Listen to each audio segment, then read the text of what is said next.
आइए देखते हैं अगले चरण में एक साधक को साधना करते हुए और भगवान बुद्ध के द्वारा जो क्लासिक इंस्ट्रक्शंस दिए गए हैं उन क्लासिक इंस्ट्रक्शंस के माध्यम से उसे अपनी साधना के गहराई की ओर जाते हुए।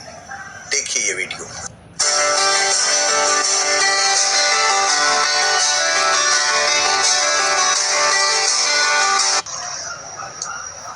भिक्षुओं, कैसे भिक्षु काया में कायानुपस्सी होकर विहरता है। भिक्षु अरण्य में वृक्ष के नीचे या शून्यागार में आसन मारकर अपने तन को सीधा करके सत्य को सामने रख कर बैठता है। वह सत्य को सामने रखते हुए सांस छोड़ता है। सत्य का स्मरण रखते हुए ही सांस लेता है। लंबी सांस छोड़ते वक्त लंबी सांस छोड़ता हूं जानता है। लंबी सांस लेते समय लंबी सांस लेता हूं यह जानता है। इसी प्रकार छोटी सांस छोड़ते समय छोटी सांस छोड़ता हूं यह जानता है और छोटी सांस लेते समय छोटी सांस लेता हूं यह जानता है।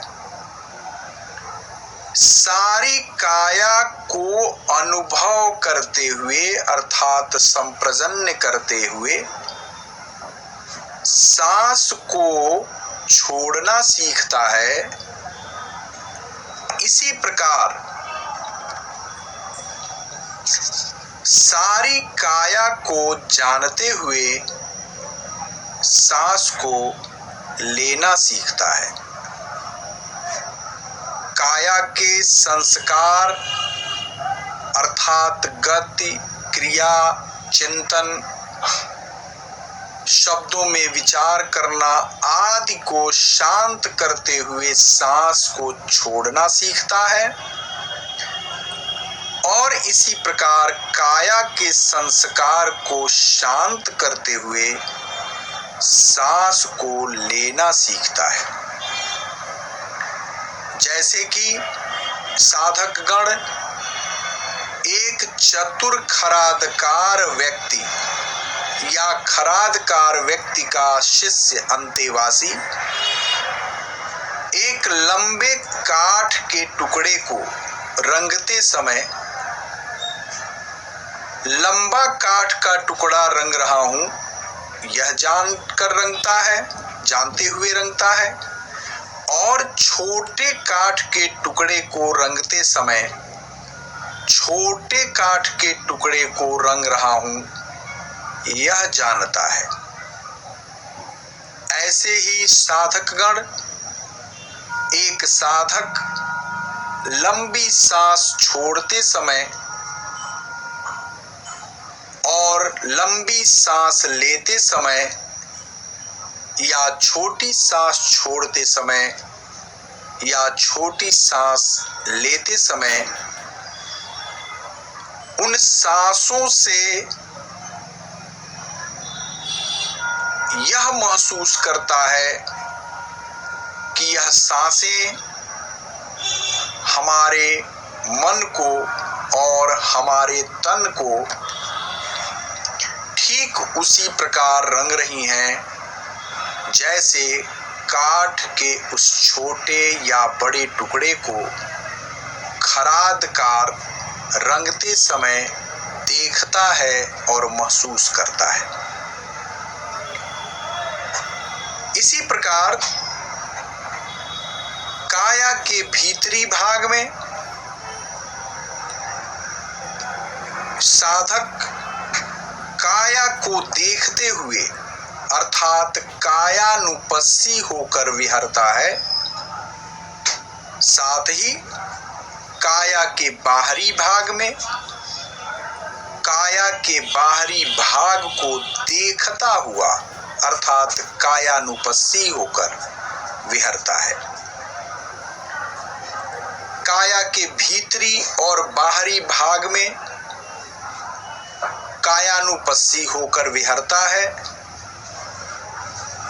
काया में उत्पत्ति, सुख या दुख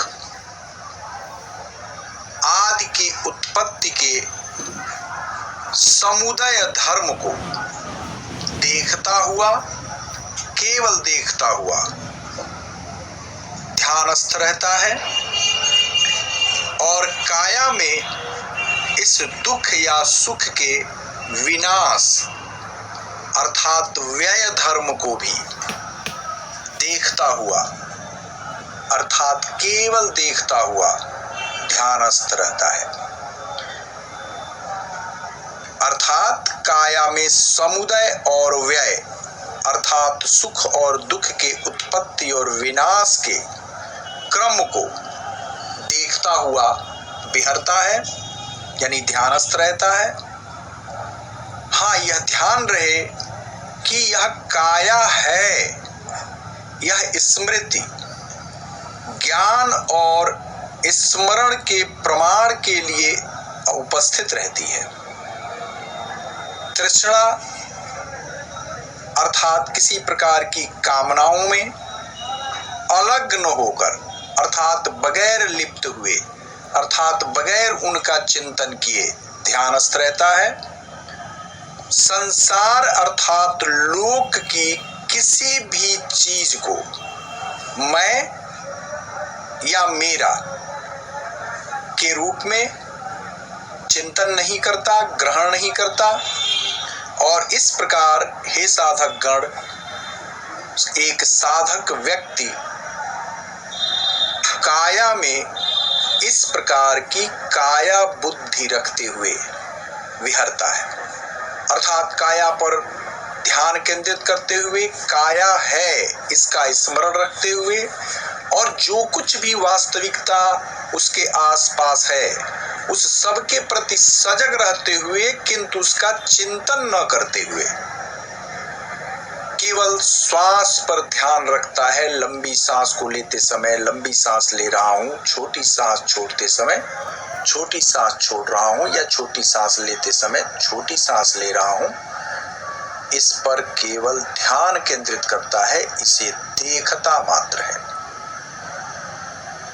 भगवान बुद्ध के ये क्लासिक वचन हैं जिन्हें हम साधना के समय, साधना करते समय सुनते हुए इनका पालन करके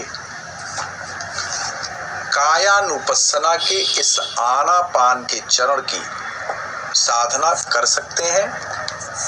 यह बहुत ही प्रभावी तकनीक है जो व्यक्ति को उसकी प्राकृतिक अवस्था में ले जाकर प्रकृति की पूरी व्यवस्था से युक्त कर देती है, यानी योग करा देती है, जोड़ देती है, जिससे हमारे सभी व्रण और घाव इस प्राकृतिक व्यवस्था की जो स्वचालित व्यवस्था है घावों को भरने की, मन और हृदय के घावों को भरने की, उससे हमारे मन और हृदय के घाव भरते जाते हैं और सभी प्रकार के आंतरिक रोग क्रमशः नष्ट होते जाते हैं।